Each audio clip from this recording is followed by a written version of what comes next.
All right. Mentee signups as well. Oh, did it get smaller?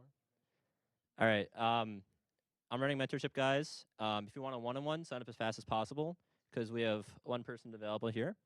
We still have a lot of slots open for some groups like KQL. That's the one I'm running. Not to pitch it, but it's good if you are looking for your first co-op, and this might be something that you'll be doing. We have a Linux security one, which is DistroSec by Odessa, if they're here. They're not here. And we have Hacker to Consultant. That one's by a PhD student, guys, so make sure you sign up for that one. All right, A board. What? Oh, they are here. Hi, Odessa. I didn't see you there. Everyone say hi to Odessa. Hi, Odessa. All right. A board applications are open, guys. Social media head and social events lead. If you guys like planning and if you like going to all events like ice skating, we have Letchworth coming up. Hope the lights turned up. Sign up. All right. Letchworth trip. Oh, I think this signups went by, so we're gonna skip that. Info session for CCD tryouts, guys. If you guys want to sign up, clap it up. Clap it up for CCDC, guys. If you guys want to be on a blue team, if you guys want to be on a cool blue team that goes around and travels and does trips, is that right, James?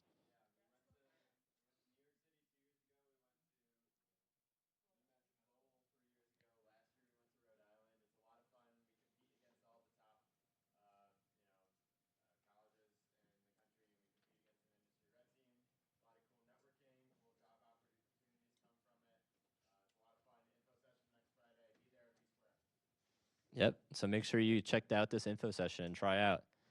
Um, Even if you're not interested in doing too many like traveling competitions, definitely try it because I think it's the first blue team experience you can get. So yeah, definitely look into going to that info session in this tryouts. All right, guys, this is my presentation I made for you this week. It's intro to cybersecurity, and yeah, since I wasn't here last week, unfortunately, I'll give you guys my who am I slide. Also, Lucas, should I fix the Zoom thing? All right, we can't fix that. So it's gonna be slightly smaller, guys. But I'm a fourth year CSEC VSMS. Oh, you can go ahead. And yeah, I grew up on Long Island, but now I moved to Florida. I did two co-ops at Carestream Health, which is by the Kodak building. So if you guys know anything about Rochester, you might have seen the Kodak Tower. So I worked right around there, and now I work for Excelis Blue Cross Blue Shield. And I play guitars, harmonica and guitar at the same time, kind of like Bob Dylan, but I'm not that good. I play ice hockey. I'm going to play golf later today with Oleg here at 5 p.m. And I also do volleyball, and I started learning how to cook. So yeah. All right. What is this presentation covering? This is a new presentation that I created that was never done before. So if you're any upperclassmen, this is what something you have not seen before. So I'm going to give you guys a layout about common CSEC careers, about what you can get into and like how you can work towards that job. I'm also going to tell you how to get involved, that you can build up your resume to get to that position and get that co-op. I'm also going to give you guys a very vague list of basic fundamentals.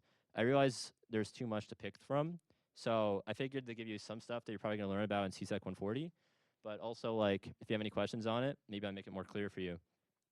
And I'm also a little bit about frameworks. Those especially come up during interviews, so you want to make sure you know those. And at the end, I'm going to introduce a little bit of topics like cryptography, hardware, physical, and some others, but we'll see about how much time we have here. All right. What is cybersecurity, guys? This is from my old CSEC 140 slide. It is a prevention of damage to protection of restoration of your computers, electronics, blah, blah, blah, blah, blah. What does this actually mean, guys? Does anyone actually know what this actually means? Anyone actually know what this actually means? All right. I'll lay it out for you guys, okay? Picture this, right? Here's you, right? You're working at your big job, right? This is me working at Excelis, right? And you're working your co-op. And then, uh-oh, what happened, guys? You got hacked. That's kind of a little overview picture of cybersecurity. But how do you know like what you're doing in this job, right? Are you blue teaming? Do you see yourself red teaming? Are you the one that got hacked? Are you the one defending? Are you making all your systems up to date? So I'm here to now introduce and ask you guys, what are you guys interested in, right? These are some of the different jobs that you can get. Hold on, let me move. So we have blue team incident responder. You can also be a SOC analyst. That's my job, so I can speak a lot about that. Security engineer. Don't worry, guys. I'm going to go into detail with all these different positions as much as I can. And if you guys have any questions, you can always feel free to raise your hand or wait till the end. You can be someone on red team. So if you guys don't know, I'm assuming you guys might, but it's all right because I came knowing nothing. Blue team is defense. Red team is offense.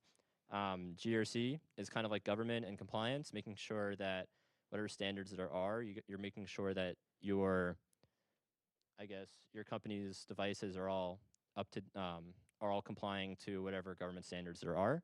There's also a risk analyst where I'll give you a picture of, let's say your company wants to get a third party company as well to maybe give you some of their software or do something with your data. The risk analyst basically analyzes any type of like risk that might be involved with having another company handle your data. So like maybe like do they have single sign on, is what type of like how do they handle your data after you're done working with them. I can go more into detail with that. I worked a little bit with that in my first co-op. There's also, you'll see leadership and strategy. I kind of combine consultant and being a CISO in here. Um, the biggest thing about being a manager in CISO is what happens is your entire day you're stuck with meetings, and you got to be a big people person. So it sounds cool to be a CISO, but also like it's very you're like a manager. You're not really in the nitty gritty of like the actual day to day, like let's say coding or analyzing. Um, and then you have some federal government work that only if you're in the government work you know what you're doing. But yeah. So we have blue team. This is kind of what I did for both jobs. Um, if you guys, okay, so I formatted these slides that on the right, or my left actually. Um, you can see all the different types of ways that you can learn more about how to get one of these roles. Um, and I'll explain each of them so you know, like, I'm kind of giving you guys the answer about how to, I guess, develop that resume so that when a company comes to the Ritz Career Fair Eve or you go to Career Fair, you can say you did all these different activities to get yourself to show that the biggest thing about an employer is that they want to see that you're driven, that you want to learn. And if you show them that you got yourself involved in as much stuff as possible, then they're going to be more intrigued to hire you. But for specific jobs, I'll try to lay it out where the bigger picture is. Your company has all these different softwares, and they have some type of, let's say, XDR, which I'll probably go into later. But all your devices have some type of antivirus and logging system that can all be centralized. And example, there's a tool called Microsoft Sentinel and Defender that lets you create rules and filters that if something happens, like let's say there's an unusual sign on, like let's say someone working in Rochester signed on in like India. Like why did they sign on from India? Could it be someone like hacking their account? So what an incident responder does and a security engineer, they create rules that have something trigger if something unusual happens for you to investigate to see if was there actually an unusual sign in. So that's a lot of the security engineer and incident responder. There's a difference between alerts and incidents. Like an alert just could be something that pops up but might be benign, meaning that it's suspicious but expected, or it's not something that you have to worry about or something actually malicious. So it's a lot about making rules and analyzing alerts, and the engineer kind of builds those, and every company has their own different role names as well. Not every position is called incident responder. Maybe you can be like, I'm an information security intern, but I do incident response, but I'm not called incident response. So every company has different names for it, but I think this is like a general idea. You have also a cloud security engineer and network security engineer. I'll get into firewalls and VPNs a bit later on, but some of you might have an idea about that, but don't worry if you don't. Yeah. Any questions on that, or do you guys want to wait for them? All right, I'll keep going. You guys can raise your hand if you have a question about something. So this is how I got myself involved in order to like put stuff on my resume. we have multiple competitions that are held, whether it's at RIT or at UB, or there's also a bunch of them online too that you can do remotely, especially CTFs and different competitions. The first one that comes up, I'm pretty sure, is UB Lockdown. Is that in October? Oh yeah. So IRSec is November, if I'm correct. November 1st. James knows the schedule more than me. And UV lockdowns the week before that. So if you want to come to IRSec with, IRSec is RAT6, like our blue team versus red team competition. And it's encouraged that any new student that never did any competition before or hands-on experience, this is how you get involved in it. I kind of wish I made a slide on that, not gonna lie, but I'll just yap about it real quick. So for IRSec, is everyone like somewhat familiar? Like, we know how much I have to explain this one. Raise your hand if you don't know what IRSec is, if that's not scary to do. All right, I'll explain IRSec. So it's called Incident Response Security. Is that right? Competition. Incident Response Competition. I should know that. Sorry, guys. Um, and what you do is you sign up with a team, or you get placed on a team with like 5 people. And once you're on that team, you get a layout of the infrastructure and like let's say 3 Windows computers and 1 networking computer. And I'm just trying to give you a vague view of it. And what happens is you and your team assign like who's going to be on what box, meaning what computer, and you're basically going to be defending your computer from the red team from hacking you.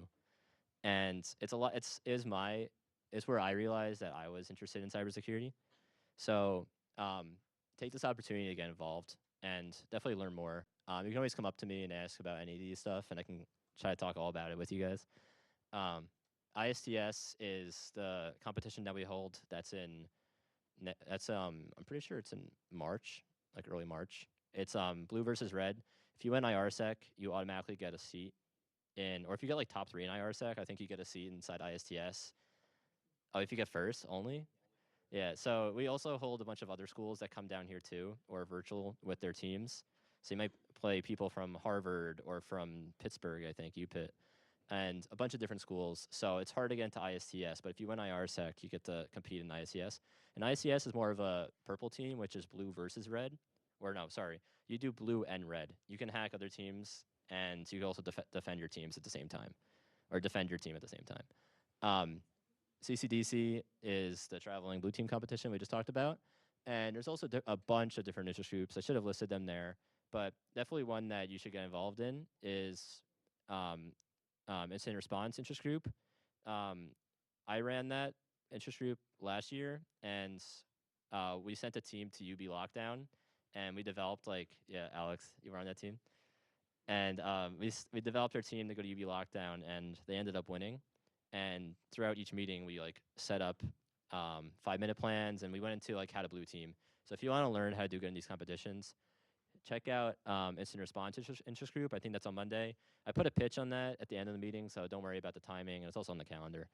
And also, if you guys want to learn more and do some extra research, we'll definitely be presenting on blue team before the competition, and intro to Windows, intro to Linux. If you guys want to know like when that's happening, I can let you know.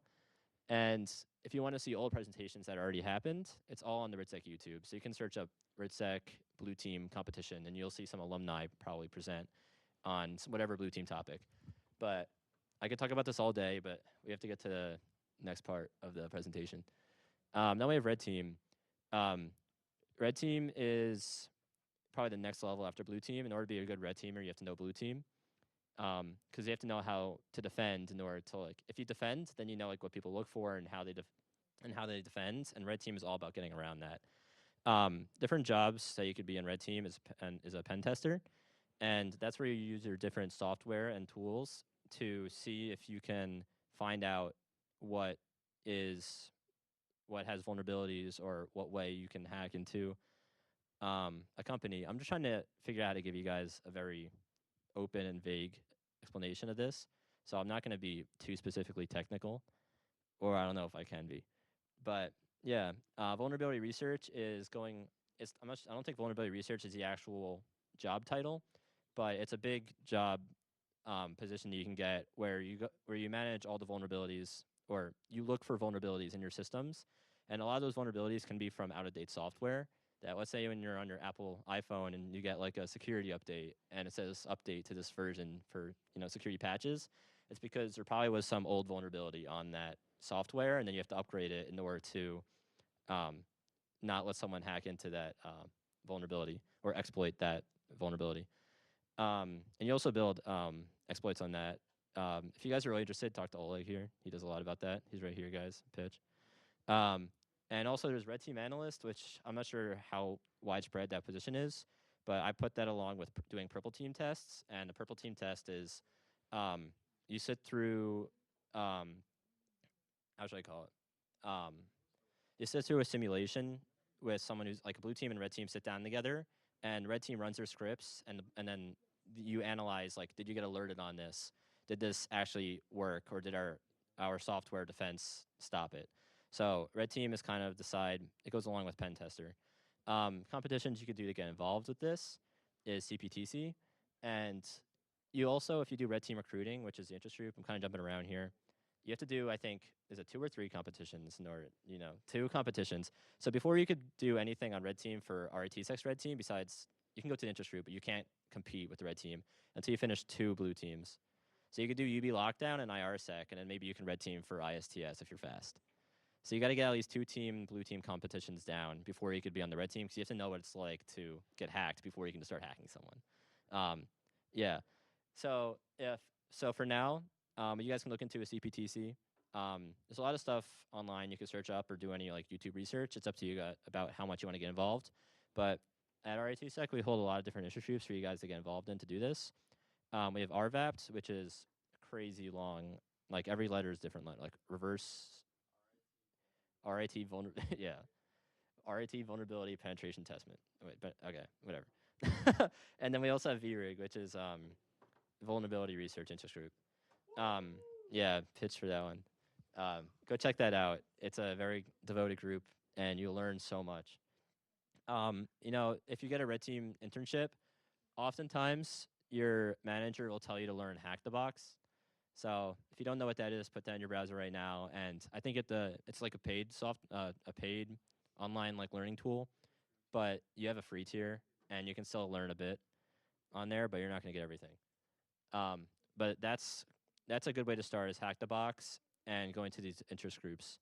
And then eventually maybe you'll develop your own tool, because in order to be in red team, you develop your own tool to actually use during those competitions. So you get a personal project, and you get to list that you are part of a group that does red team. So check out red team recruiting. All right, so now we have GRC. I didn't work specifically in GRC, but I did a bit of risk management. I did a little bit of risk management. But you have different jobs like compliance analyst, a security auditor, a risk analyst, and a privacy engineer analyst. And a lot of these are all about looking through documents and a lot of just reading. And if you're into a lot of reading, this is your thing. It's less technical, but you have to know different frameworks and different like frameworks such as NIST and HIPAA, and you have to know all this background information that it's hard to start out and know what you're doing until you understand, or if you've done this for a while. But if you're not so technical and not very like, I don't want to be coding all day, this could be your job. So yeah, I explained what a risk analyst before is, where you analyze risks, whether it's with a third party or with your own company and your own systems. Security auditor is where you look at audits all day. That might be your thing. I can't speak too much on that one though. And a privacy analyst is making sure that you are following privacy laws, that whether it's GDPR in Europe or CCPA.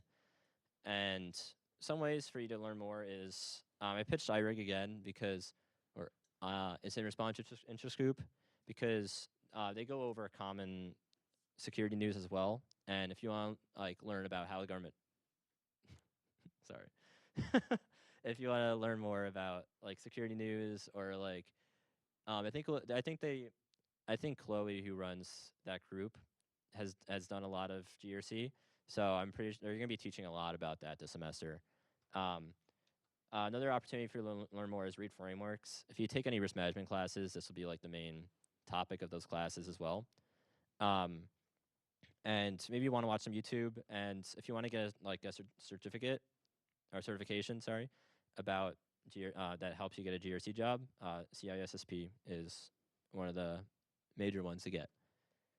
And then we have leadership and strategy. I'm not gonna spend too much time on this, but CISO is Chief Information Security Officer, and this is where you lead the organization's cybersecurity program. A lot of meetings all day.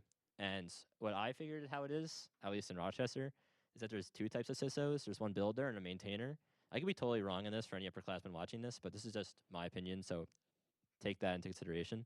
There's a builder and a maintainer. That a builder might come in and say, let's get these softwares, these third-party security companies, and he sets up the whatever team system it is. Maybe there's a red team, maybe there's a blue team, maybe there's a vulnerability management team, and he sets up the security team in that way and gets all those software.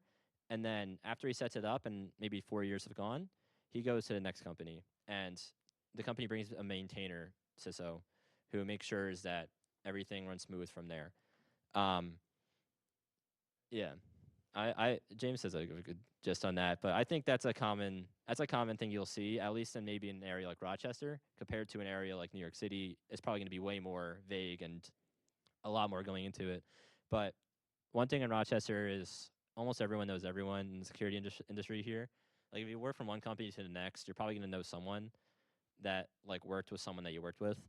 So it's a kind of a tight knit community up here, and some opportunities for you to. Oh, then we also have cybersecurity consultant.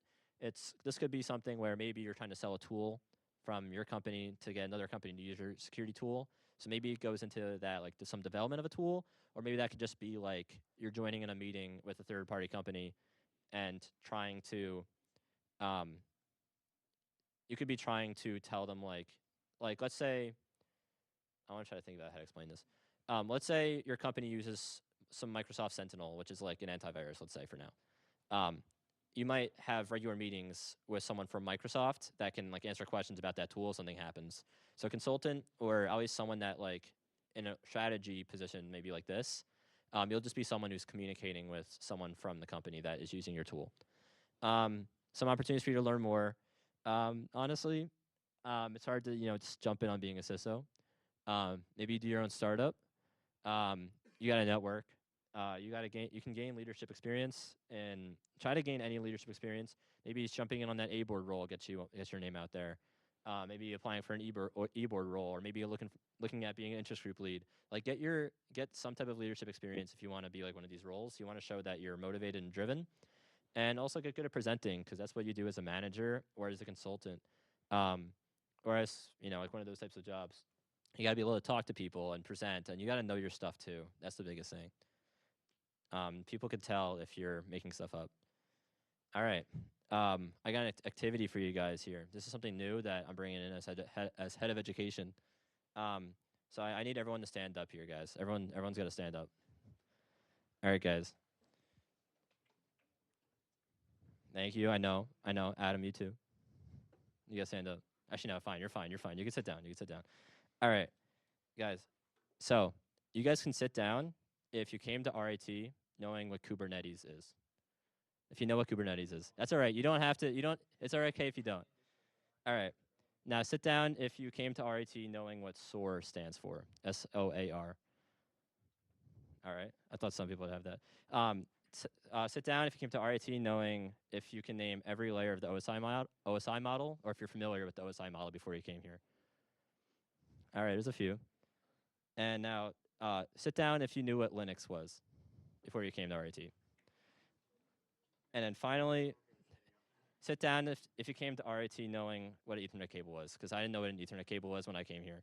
True story, I did ask my professor what an Ethernet cable was in CSEC 140. So the point of this is, yeah, you can sit down. Sit down if you're James. But the point of that was to say that we all come from different experiences, and even if you came from not knowing anything about anything with computers, you could still get yourself to be successful and still make it in this field. As I said before, I came in here without knowing what an Ethernet cable is. So you guys probably come in here with more experience than I have, most likely. And if you're not, then maybe we're on the same page. But yeah, I hope you guys realize that you guys could make the most of your education here. And if you're starting from the bottom, you can get to the top as well. All right, guys. Now, where do you start? How do you get some of these positions? Uh, I mean, you don't have to make your first resume, but at least make a list of everything that you've done or everything that maybe you just started to join. Write down everything you did and see like what you can get on that resume to start out. See like where should I add stuff. Just basically keep documents of everything you do since you started. And you're gonna have different sections like experience, education. Maybe have an extracurricular tab. Maybe list down like if you showed up to a bunch of different interest groups, make sure you like write down. Write down red team recruiting. Like make sure you write down everything you do because when you go to that career fair, you want to show that you're the person that puts in that effort because you are. And yeah, eventually you're gonna get to the point where you have too much stuff on there and you're gonna have to choose what you take off. But for now, if you're a new student or maybe I can't say freshman, I mean I probably could, right?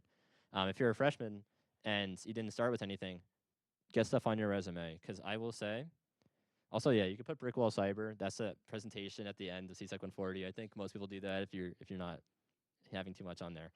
Oh, okay. Um, yeah, but my biggest thing I want to emphasize to you guys is it's up to you about what you make about this education. And honestly, by being here, you guys are having a step up over the ones that are not here because you guys are putting in that effort to learn and putting in that effort to actually get that job and be successful and have fun. And yeah, so I'm proud of you guys for that. Um, but yeah, make sure keep getting involved. You know, keep stepping up, keep trying to find anything you can to get on that resume. Because when it comes to it, if you want that co-op in your freshman year, you're gonna have to show that you deserve it. So not many people get the first year co-op, but if you want it, get involved with it as much as possible and try to get as much experience as you can. All right. Also, hold on, I want to see something. All right. All right, so now I'm gonna give you an example of something that maybe I did. If you are interested in blue team, this is like maybe your way of getting involved. Um, just giving you guys a gist. It might be a lot. It's up to you about how much you guys want to do. Maybe it's not a lot. Um, but let's say you attend interest groups, instant response, and zero to hero. Zero to hero is a new one. I'm gonna pitch that at the end as well, so I'll speak on that later. Um, but you have two interest groups where you're learning about how to blue team and about how to start. And then UB lockdown comes up, and you do UB lockdown. You get a team. Maybe you're from iRig, or maybe you and a group of 4 people or 5 people make a team together. What? Really? So you can't like sign up as a team anymore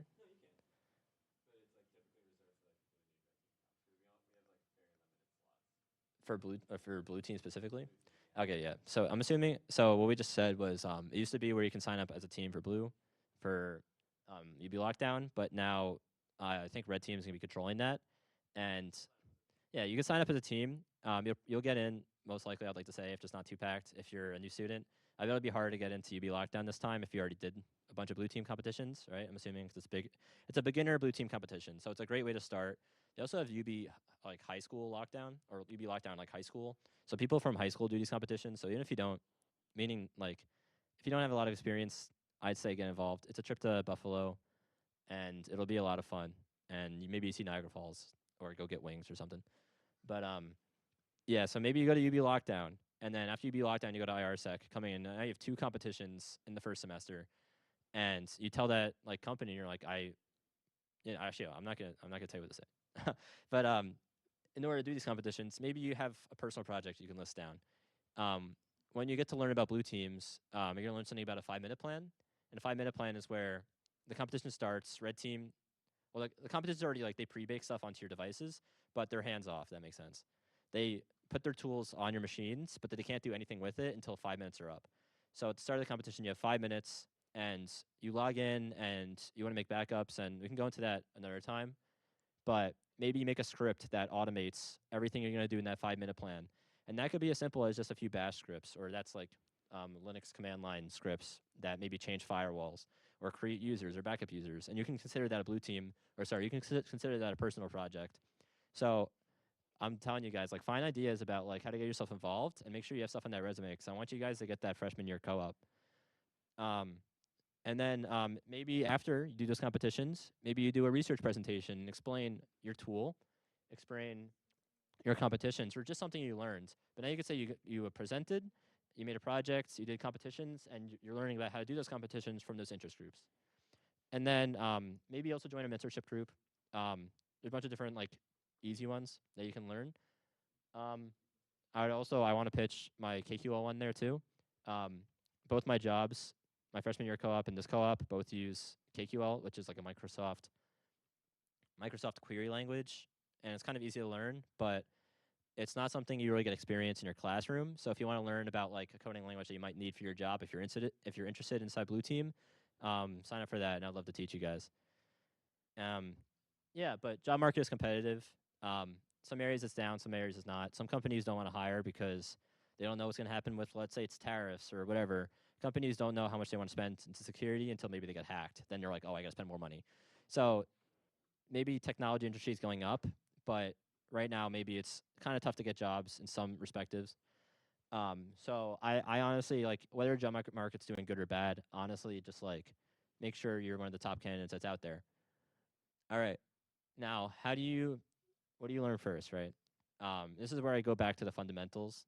That this is what you'll learn in your class, and what happens is as you learn or as you're here more, and as you're like in interest groups, as you're around like cybersecurity stuff, these terms will be familiar to you, or like you'll understand at least a bit of them, or like you'll hear them a bunch of times. That at this point you're gonna know like what things are. How am I doing on time, Hayden? What time do I have until 1? 12. Oh, okay. So I'm gonna I have till 1? Okay, cool. Um, yeah, but as you guys are around RTSec more or just around cybersecurity more over time, you're gonna know what these fundamentals are. You're gonna know if you honestly, I don't know how far CSEC 140 got. Is it still called CSEC 140 or did they change that? It's still CSEC 140. Yeah. Um, but you'll learn like almost all the stuff in CSEC 140. But they probably will go just as in depth as I will. All right. Oh, sorry. Okay. So we have operating system. Okay. So I'm just going to list out what we're going to go over here. I'm going to go in more into detail after this, kind of similar to what I did before with like listing out the jobs and then going into specifics with each. So I'm going to go over operating systems and virtualization. That could be as simple as having a Windows and a Linux machine. And I'll explain what Linux is in a bit. And there's also things called virtual machines and containers that, let's say you want to, it's something that you can open up like, let's say a mock Windows computer that you can like run like you can like quote unquote hack on and not worry that's affecting your own computer. And you can do that like by hosting a computer on yours. I'll go into detail more, but virtual machines are basically okay. I'll explain that later. Containers are kind of similar, but I'll explain that as well. And then we have networking and systems. And I figured to put this on there because it's kind of I used to some models like I just want to show you that because okay whatever I want to over explain now. But I have some networking models, and I also have firewalls and VPNs on there, and some parts about encryption. And this is stuff that will come up throughout your classes and throughout CSEC 140. I'll also go over some threats and attacks.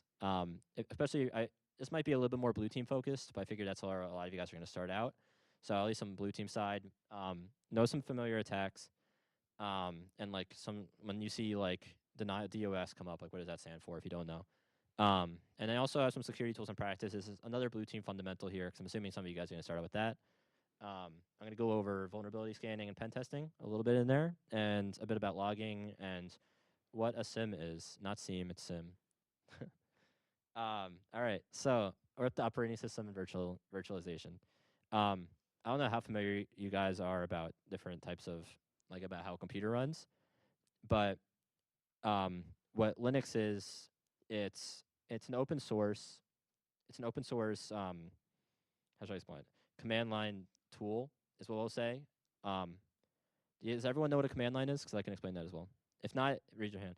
Okay, so if you go on your Windows machine and you type in PowerShell, it'll bring up something where this gives you access to do commands, and those commands could be like change user password. This could be looking for my IP address, which is your location. It's basically like you know how you can click on an application, and like see what it does or like turn it on.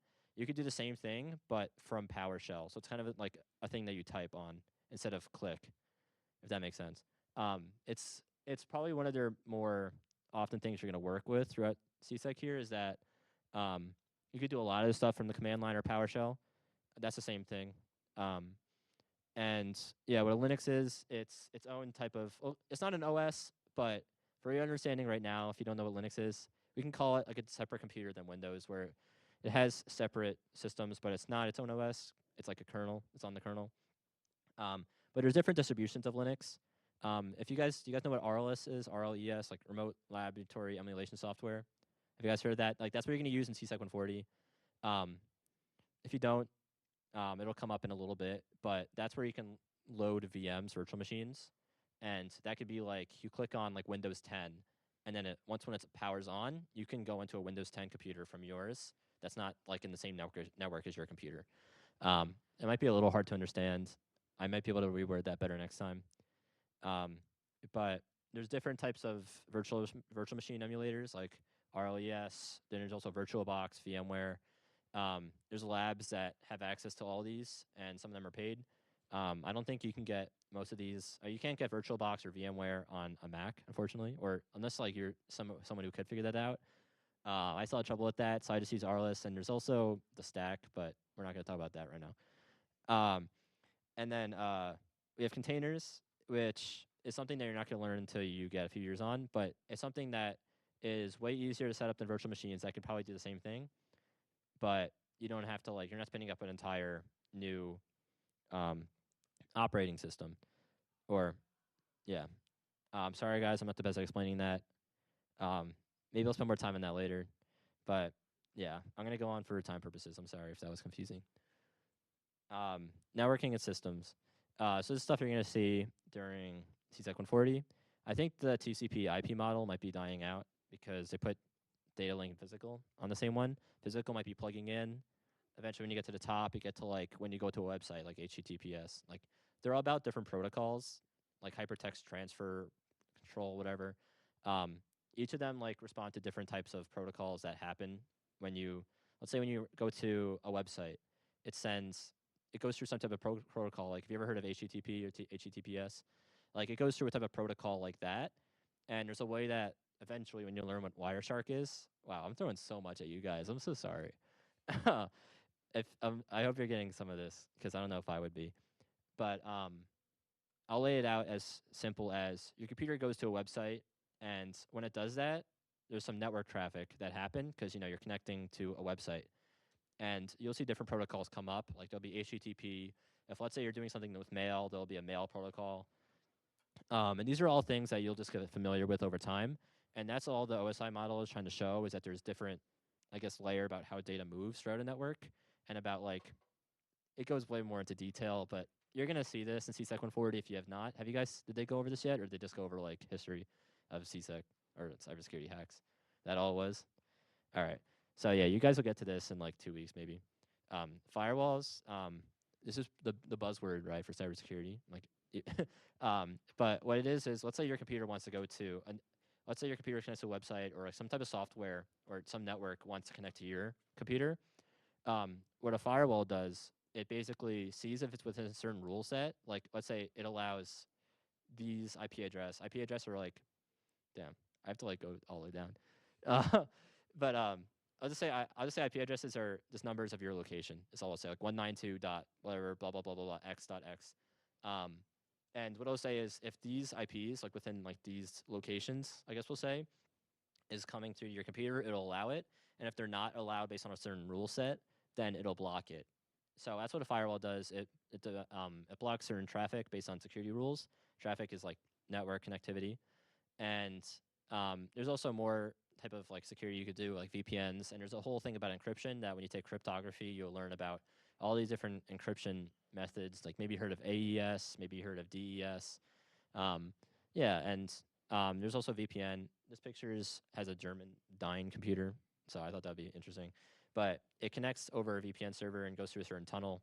I can't go into that too much. I have 15 minutes. Thanks for bearing with me, guys. I'm trying to give you the I don't know. I'm trying to make it easy for you guys to understand this stuff. But now we have different types of attacks. You have common malware. When you say malware, you could be talking about any viruses or ransomware that happens. Maybe it's a vague thing about it. And you have phishing. Phishing is probably one of the bigger attacks you'll hear, especially if you're in blue team.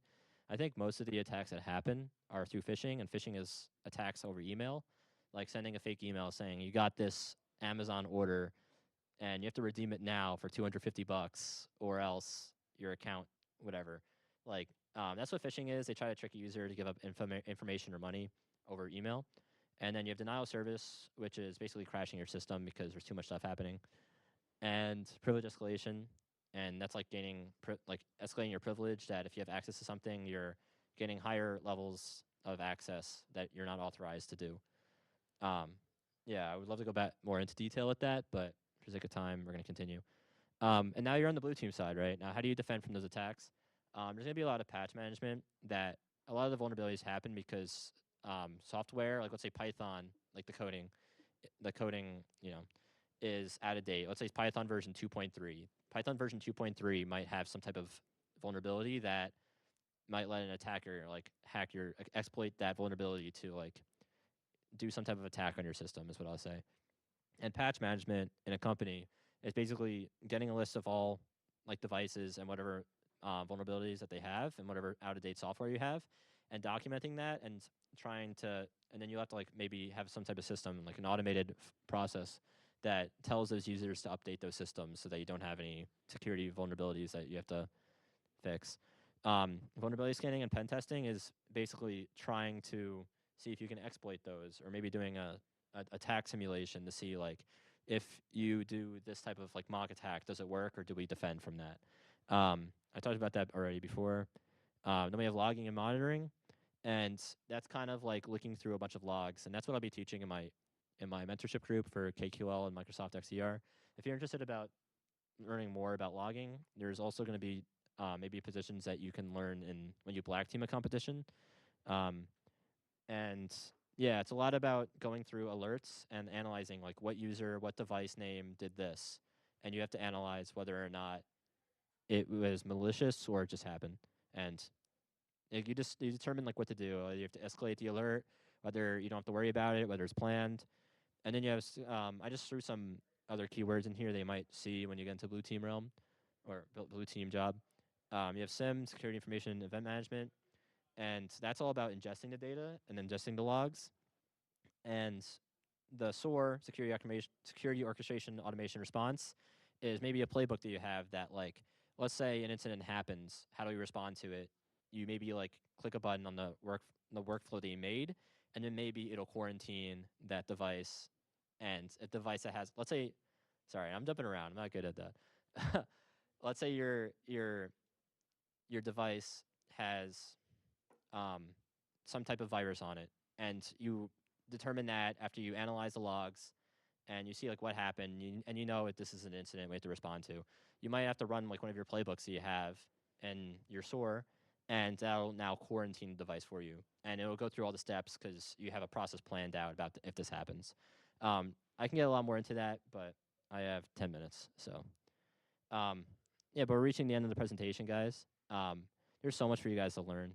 Um, I only covered up a little bit of it for you guys, but if you guys want to know some like more specified topics, I'm not going to speak too much on this today, but this is something you'll come across around. You have cryptography, which is encrypting and decrypting data. Um, how do you like, let's say when you log into Instagram, right? How is your password hidden, like on their systems? How is it encrypted? Picture you have the words hello, like HELOO. Maybe when you encrypt it, after it goes to the system, it'll turn to J $5 whatever, and it's not in a human readable format. So that's what cryptography is, and it dates back to maybe like throughout history. There's something called the Caesar cipher, which is about two different circles that have different letters on it, and it's about like where you line it up. There's different types of cryptography that might not just be like on the computer, but also just like hiding and protecting messages. Then you have hardware security, which is securing physical devices. Um, we will have a talk about that later on. But if you like to be physical at the actual devices, there is hardware security that you can learn about here. Then you have wireless security. This is about anything wireless, like Wi-Fi and Bluetooth, and communications. And maybe you'll see someone walking with a radio. That's what old alumni used to do. They used to have like radios and walk around and like, you know, yeah. Then you also have reverse engineering, which is like analyzing data and trying to figure out what can I just change, like what one line of code can I change that lets me get access. It's a lot about analyzing and reading data. It could be about low-level code like C. Um, C is more of a computer type of language. It's more like Python might say like if then in like English. C might be more about pointers, saying ESI and registry locations. It depends on like how you code or like what you're used to. But there is a reverse engineering class you take in your second year. But yeah. Some other topics, you have cloud security, that protecting data, whatever's in the cloud, that's not on your physical devices. Physical security, like lockpicking. Garrett, he runs lockpicking down there, guys. If you guys want to lockpick, and we have operational security, which is I think we have a new interest group on that too, and we have also open source intelligence as well. That if you want to like search up someone, figure out where they go to school, where they live, there's a whole security about using tools that can give you information about all that stuff. Um, some people know a lot about that. Odessa will be presenting an OSINT presentation at the end of next semester. So yeah, we have some cool stuff coming up for you guys. We're gonna have a bit of topics on these come up during an education topic, but if there's something you're really interested in, let me know, and maybe we can get a topic in there. Yeah, interest group plug. Check out the Zero to Hero interest group. This is a new interest group here that if you are a new student and you want to like start out, if you want to be with other people who also start out with like maybe not a lot of experience and you want to learn more, check out this interest group. I'm interested to see what they do. Cause their next topic should be Linux and VMs and IRSec. So if you want to learn more information about Linux, VMs, and IRSec, check out this interest group. And then we also have the incident response interest group. I talked to this a little bit. I used to run it. It used to be funny. Now it should be better. But if you want to understand blue team fundamentals, and if you want to learn about talk about some cyber news, and maybe some GRC stuff, check out incident response. And now I'll give you guys advice. I kind of gave it to you guys throughout the entire presentation, but if you guys want to get that freshman year co-op, get yourself involved as much as possible. Show up to these meetings, learn, do the demos. Yeah, get stuff on that resume and learn as much as you can. And eventually you'll be able to yap about it as much as I can. And I came with like nothing. And somehow I can stand up here and talk to you guys for 53 minutes about cybersecurity when I came in here with no experience. But yeah, you guys can do it too. And thank you guys for showing up. Closing statements. Thank you for the interest group leads, if you're here, for making this club very strong for any freshman or any new student. Check them out. They do this stuff for you guys. When I was interest group lead, I wanted whatever new students to come in and learn something that I didn't know when I first came here. So take advantage of that, and thank you to sending eBoard as well for setting this up for you guys. I will say it is a lot of work. I probably had the least amount of work out of all of them, but yeah, thank you eBoard and interest group leads, and I'll open up to any questions. Any questions, guys? It could be about anything. Could be maybe you might if there's no dumb questions. Yes. How to join Red Team? Oh, how to join my mentorship group? Um, if you go to announcements and you scroll up a little bit, there will be mentee. So the question was, how do you join my mentorship group, which is KQL and Microsoft Defender? If you go to the RITSEC announcements on the Discord channel, are you in the Discord? Yeah. So if you go to announcements page and you scroll up a little bit, you should see a message, an announcement from Adam, me, that says that you can sign up to be a mentee, and it's a group one. Yeah, so I'm probably gonna post another one too about mentorship groups. A second call for mentees. I think I said they're closing on Monday or Tuesday. Can't remember. But yeah, I kept it open for you guys for this meeting. If you didn't show up to the first one, you can still sign up. Any other questions, guys? Could be. There's no dumb questions here. I came in with nothing. Yeah. Oh, yeah. I didn't get to explain Black Team. So Black Team is setting up the competition, or being more operations or ops, which is like setting up the virtual machines for the competition. Could just be like